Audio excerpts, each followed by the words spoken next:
Let's take a look at the process of document assembly using pages from multiple documents.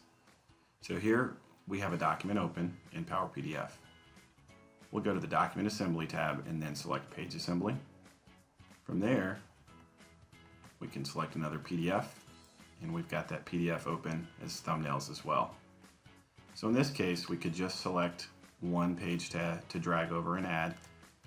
But if we want to drag them all over, we can select them all, maybe drop that new document up front. Now we can close the Page Assembly window, close the Document Assembly window. As you can see, we now have those two documents together as one, and we can save it. It's just that easy.